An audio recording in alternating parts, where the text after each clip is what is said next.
DIYers, what's up? Mike Borders with the Mike Borders channel. Hey, thanks for watching. This is part 4 of our upper unit Alpha 1 Gen 1 rebuild. Let's continue the project. All right, DIYers, here we are at the workstation, and we're going to pick up right where we left off. And a stand is always recommended when you are removing the outdrive from your boat. And I've got one for the entire unit outdrive, as well as when we separate the upper from lower. That can still hold the upper, and that one down there holds the lower. Pretty neat. However, back to it. As you can see, we've got the original U-joint and shaft assembly, the yoke, pretty rusted and in tough shape. And we have disassembled it, and there is a link scrolling above right now that shows you how to carefully and properly disassemble your entire assembly. Definitely check it out, you might find it helpful. And we are replacing everything with new except for that retainer nut. We have a brand new U-joint assembly and shaft and all the additional parts that make up your entire assembly that goes in the upper unit and then feeds through the U-joint bellows and all the way through the boat and inside your engine coupler. However, let's talk about a few parts, basically starting from the yoke here and back. And this part right here will be this part number. In our case, they sent us 2. I guess it comes in a 2-pack. That will be fed on first. And here is the oil seal. Now you have 2 options with this. In the event that you want to keep your original and just punch out the old oil seal and insert the new one, you've got that option. Just order the seal. However, you can actually have the seal already in the sleeve by purchasing this part right here. And there's some part numbers for you, and it's shown here. And again, the carrier. Now these are brand new bearings and a brand new gear, so our preload is going to be different per the manufacturer's specifications and manual. In the event that we were setting a preload on used bearings and gear and just replacing that seal, it would be about 4 to 5 with our specific serial number, Alpha 1s, Generation 1, Gen 2s, and most of the Bravos. And to get your exact preload setting, we recommend either calling Mercruiser direct and asking them, give them your serial number, and they will be able to pull up your exact preload for your exact stern drive. However, with our case, we need to take it up to between 6 and 10 inch-pounds when we are using that inch-pound torque wrench. We'll show you that here shortly. And we've got a one-time use washer. Here's the old washer. In the previous video, we talked about how you are not supposed to ever use the old washer because it has already been compressed with the previous preload. And in the event that you use the old washer, you will get a false or off preload setting, and that will cause nothing but premature wear and tear on your bearing and gear and have it fail much easier and quicker than it's supposed to. Some people replace the nut. We are going to replace the nut.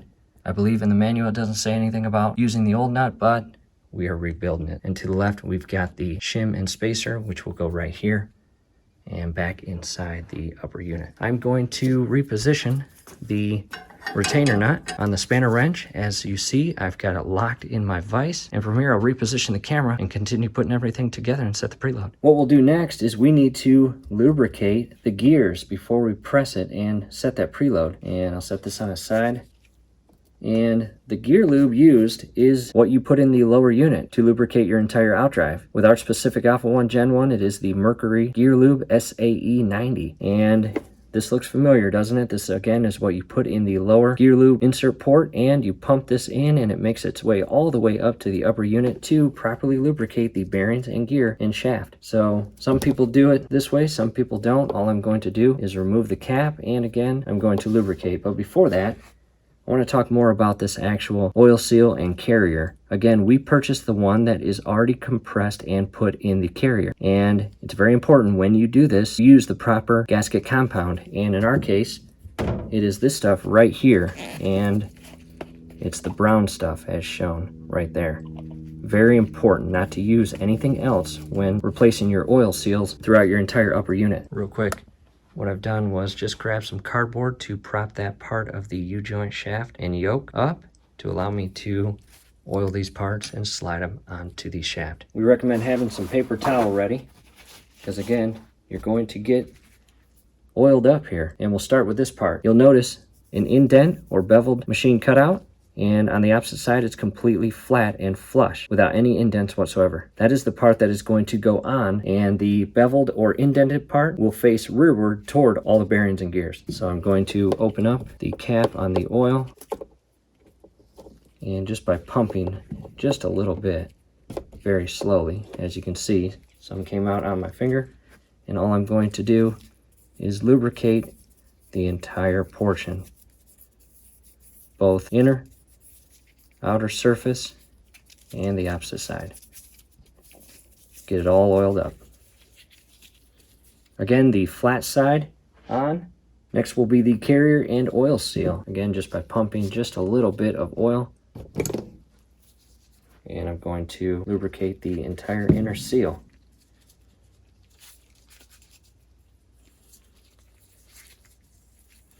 Now this race on the actual shaft is what this oil seal is going to secure onto and create that watertight or oil-tight seal. And by lubricating it, it will also help it slide right on, as shown here.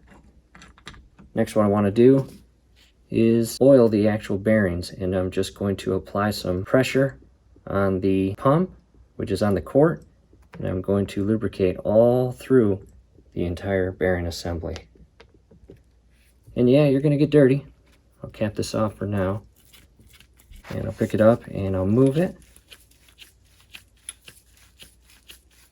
and I'll flip it upside down. I'm going to lubricate the opposite side bearings as well. Important step, DIYers. And I like doing it this way because you have control of the pump up at the top of the quart. And this is the exact gear lube that comes up the system to help lubricate your gears and bearings. Really work that gear lubricant inside the bearings and make sure that they are all rotating smoothly and efficiently and basically as designed. I'll turn that like that. And one thing I forgot to do, I'm going to take the oil seal part off, and the O-ring needs to be lubricated as well. And I still have some on my glove. I'm just going to lubricate this O-ring and slide it on that little beveled indent on the oil seal carrier, just like that. Nothing to it. Back on the shaft, and from here what we're going to do is reposition the camera and show you installing this into the retainer nut and setting the preload. Here's the gear case seal kit that basically all the seals came in, both the upper and lower schematic here, and that's where I pulled that O-ring from. First thing we will do, I cleaned up again the retainer nut, and I've got this spanner wrench in the vise. I will carefully insert that. Next, I'm going to grab the oiled up parts, and I'm going to apply them exactly how they are in the schematic. Here is the carrier for the oil seal, as well as the lubricated O-ring. And from here, we've got the nut, washer, gear, and bearing, as well as our brand new U-joint assembly and shaft. And I'm going to scoot the bearing over, slide the shaft up, and this part right here slides right onto the oil seal. And make sure that's flush. Grab the gear, rotate it until you match up the splines, just like that.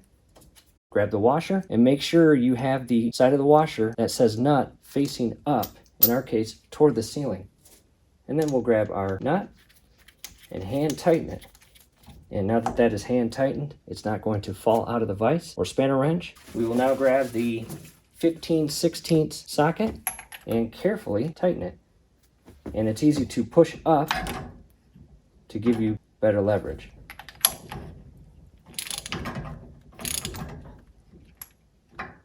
And as you can see, not sure if you can see it, but we've still got a long way before the nut touches the washer. So baby steps, just go slow.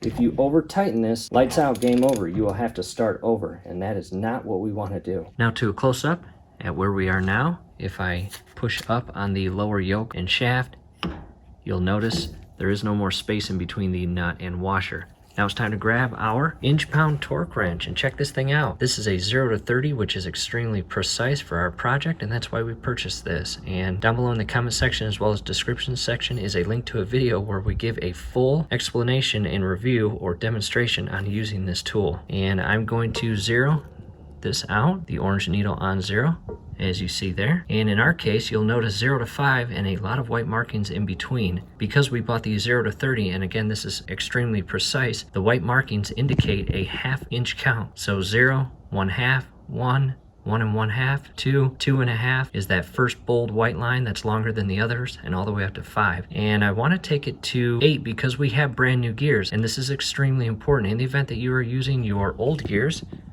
you will preload 4 to 5 pounds or inch-pounds. However, because we are using brand new gears and bearings, as shown here, the The Mercruiser manual calls for 6 to 8 inch-pounds to be set on the preload for the brand new set. So this little blue needle is a memory needle and peak torque, and I'm going to spin this to 8. That white marking that's bold in between 5 and 10, that's the 7.5, so just shifting it up one more is 8. Using the long screwdriver, I will insert that through the yoke and spin this until it is locked in place. And in between the carriers, you have this little spacer. And what I want to do is make sure it is perfectly positioned and there is an indent in between each carrier the entire way around. So as I tighten it, it will properly seat.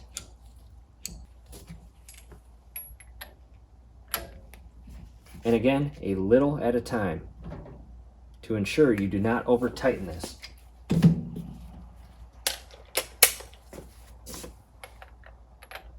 And when measuring the rolling resistance, make sure you take that screwdriver out. And right now, it is at about 1.5.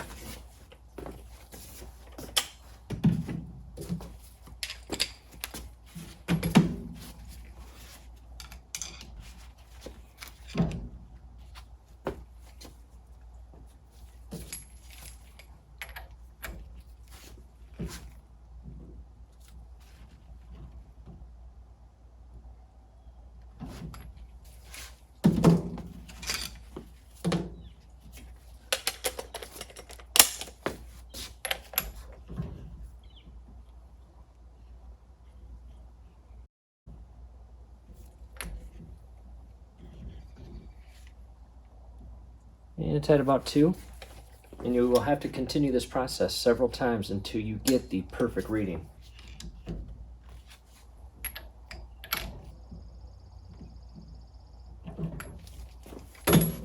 And as you tighten this, spin your bearings, and that will help lubricate the additional bearings down below and move that gear oil. And another close-up view, I do want to show you where I am inserting that screwdriver. Down below, you have a grease fitting or point, and you have an additional grease fitting right inside there.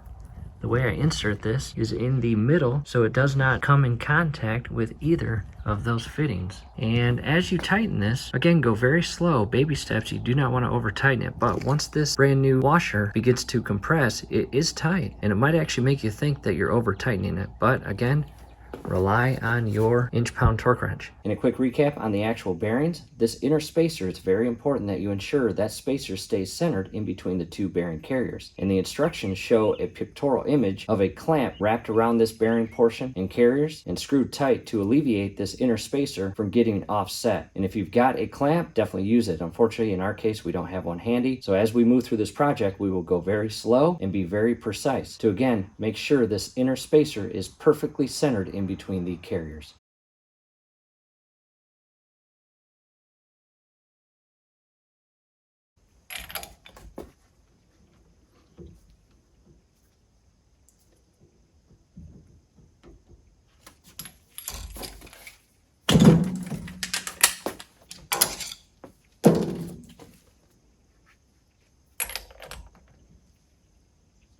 And right now it's at about 4.5. Let me make sure as it comes around I can read it upright.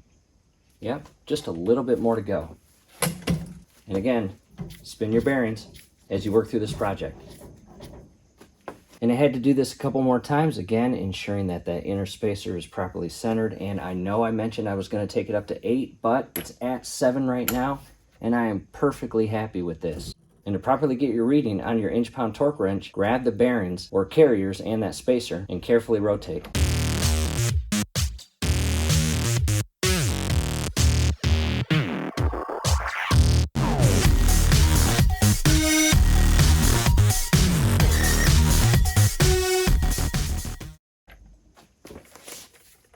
DIYers, that is it, and that is the finished product. And what I'll do is move it to the bench. I want to talk about that inner spacer or ring. With the assembly on the bench, again, this is a press fit bearing on a larger diameter gear. This is a new design, and the old or OEM original gear is slightly machined in smaller diameter, which allows the bearing set to basically slide right off. And I can take this gear and basically push the bearings off of it, as you can see. Again, this is a slip fit design compared to the new design, which is a press fit. Larger diameter machine cut on the gear does not allow the bearings to just slide right off. Hence, that's where they get their name, the press fit. Now, this little inner ring or spacer comes with your new bearing set, and that's because the company selling the bearing set thinks you are going to install the new bearing on the old gear. And if you did that, you will need this small inner spacer, and I think it's right there. You can basically pop that off. And with the old gear set and bearing, you put everything together on the new assembly or spline shaft, and you torque it down to 80 pounds. And I believe that comes to a perfect 4 to 5 inch-pounds on this little gadget here. However, if you are installing your new bearings on a larger and new design gear that has to be pressed, it is highly important, do not use this spacer. And DIYers, scrolling above right now is a video that we dive deep into the comparison between the two, the original gear and bearings as well as the new design. I highly recommend checking that out. It is very important to know the difference when setting your preload. Hopefully this helps, DIYers. Hey, below the video you will see that thumbs up icon. Click on that, like the video, subscribe to the channel. Definitely ring your YouTube bell. That would be very helpful to us. We would really appreciate it. Thanks again for watching, and we are going to continue our project. And also scrolling above right now is the link to the next steps where we pick up right where we left off. Hope to see you there.